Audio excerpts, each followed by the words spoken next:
कभी अपनी कभी बेगानी लगती है, कभी अपनी कभी बेगानी लगती है, कभी हसीन तो कभी बुरी लगती है। ये जिंदगी बहुत बहुत जिंदगी है, जब भी हवा सांस लेता हूँ जख्मों को हवा लगती है। और ये जिंदगी तू बता तू मेरी क्या लगती है, ही आहे ना, याच्यावरती तुम्हाला सांगतो खूप काही करू शकतोय। आजारी माणसाला एवढं बेकार परिस्थिती वाटते ना मला तरी।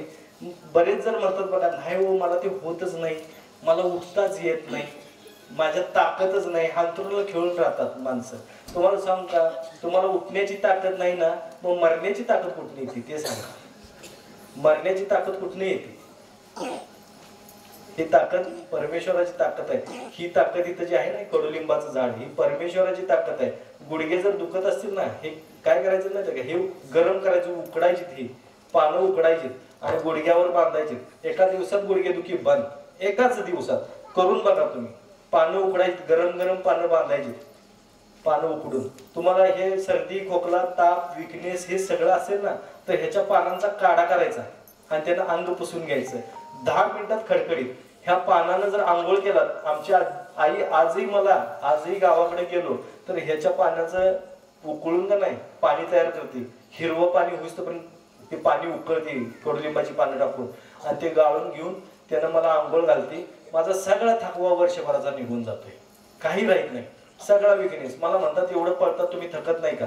माझी आई आजही हे इलाज करते, म्हणून मला काही होत नाही। माझी आई आजही जिवंत आहे, मी नशीबवान आहे खरं सांगायचं तर। प्रत्येकाला नशीब मिळालं पाहिजे, तर हे लक्षात ठेवा। हे कडुलिंबाचं खूप महत्व आहे स्किन प्रॉब्लेम घालवण्यासाठी, थकवा सर्दी खोकला ताप सगळं घालवण्यासाठी, तू गुडघेदुखी कंबरदुखी घालवण्यासाठी ती गरम पानं बांधा बघा, तुमचं 10 मिनिटात थांबतंय। करून तरी बघा, विनंती करतो। अशी खूप इलाज आहेत जे आपल्याला निसर्गाने दिलेले आहेत। मुखदुर्गंधीचा वास आहे, आंब्याचं पान खावा।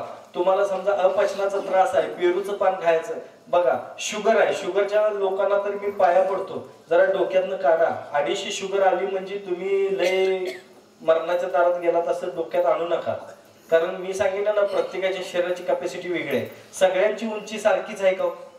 आजही मी एका टायमिंगला 10 चपाती खातो, तुम्ही खाता का? खाता का सांगा? आजही बघायचं असेल तर आहे, मी ताईनं मगाशी पोळ्या बांधून द्या म्हणून सांगितल्या। हा आजही ज्याला बघायचं आहे ना, चला ते 10 चपात्या बरोबर खातोय मी, वाटत नाही खायचं असेल असं तर। कसं आहे माहिती आहे का, प्रत्येकाच्या शरीराची कॅपॅसिटी वेगवेगळी आहे, प्रत्येकाची उंची सारखी नाही, प्रत्येकाचा आहार सारखा नाही। कोण कमी जास्त खाते, कोण कमी जास्त उंचीचा आहे, कोण जाड आहे, कोण पातळ आहे, हे बरोबर आहे सगळं। त्या पद्धतीनं आपल्या शरीराच्या ताकदीनुसार आपल्याला सगळं असते। बऱ्याच लोकांना रिपोर्ट बघतात आणि घाबरतात बघा। रिपोर्ट बरोबर असतात, चुकीचे नसतात, पण रिपोर्ट मध्ये 250 शुगर आली म्हणजे तुम्हाला शुगर झाली हे कोणी सांगितलं? तिचं लक्षण एक तरी आहे का तुमच्यात?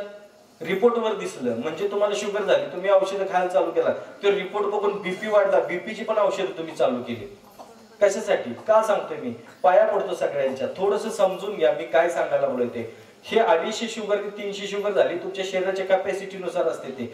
एकेकाची 120 130 140 शुगर असते तरी त्याला त्रास असतोय, एकेकाला 250 300 400 असते तरी त्रास नसतोय। म्हणजे काय ठरवायचं आपण? लक्षणांच्याकडे लक्ष द्यायचं का त्याच्याकडे?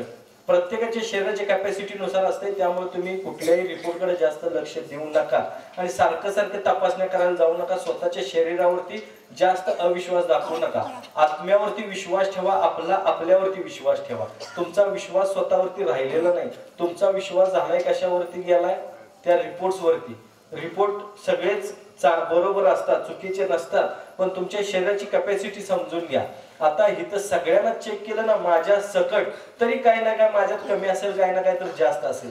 म्हणजे काय मी रोगीट आहे का? बऱ्याच लोकांना, पुरुष मंडळींना पाया पडून सांगतो की कसं असतं माहिती आहे, ठराविक वर्ष पुरुष काढतात व्यवस्थित, त्याच्यानंतर कसं होते माहिती का, पुरुषांना एक शंका यायला लागते, जसे हार्मोन्स इनबॅलन्स व्हायला लागतात ना, तसं पुरुषांना शंका यायला लागते की पहिल्यासारखं मला सांसारिक सुख घेताच येत नाही, मी कमी पडतोय, मला पहिल्यासारखं जमतच नाही।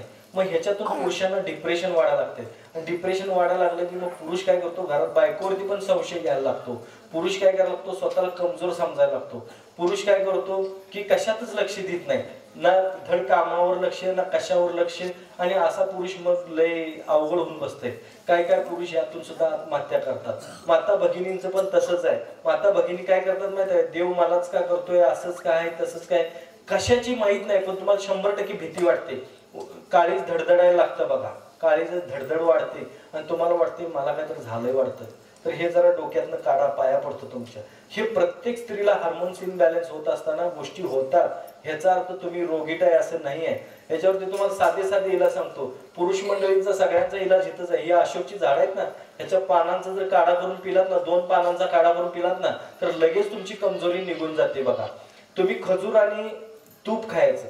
आता शुगर असेल तर कसं खाऊ म्हणलं तर का नाही, माळानं पळवीन सुट्टी देणार नाही. हा, हे सगळी नाटकं बंद करायची. सकाळी एक, दुपारी एक, संध्याकाळी एक टोमॅटो खायचा आणि चालायला सुरू. माळानं पळवीन म्हणजे व्यायाम करायला, असं काय मी काही वाईट बोलत नाही का, पण माळानं म्हणजे व्यायाम करायला पळवीन म्हटलं मी तुम्हाला. सकाळी एक, दुपारी एक, संध्याकाळी एक टोमॅटो खायचा आणि चालायचं भरपूर. 15 दिवसाच्या शुगर तुम्हाला जर नॉर्मल नाही झाली ना, तर मी खर्च करायचा तुमचा शुगर मी बरी करून देतो. फक्त एक 8 दिवस या माझ्याकडे राहायला. अहो चॅलेंज आहे. टाळ्या वाजवायचं नाही, ते काम करायचं, त्याच्यावरती काम केलं पाहिजे. हे आमच्या इथं कसं आहे, ऐकायचं, टाळ्या वाजवायचं, भारी बोललं, 1 नंबर बोललं म्हणायचं. उद्या विचारलं तर ह्याला कुठं काय लक्षात आहे? बरोबर आहे की नाही? हे असलं नको. मी 30-35 वर्ष झालं साहेब काम करतोय. एवढी वर्ष झाली मी काम करतोय, एवढं सांगतोय लोकांना, पाया पडून सांगतोय. अहो खरंच ऐकावं, जरा ऐका. खरंच मी पाया पडू का तुमच्या? खरंच पाया पडतो, तुम्ही जरासं ऐका.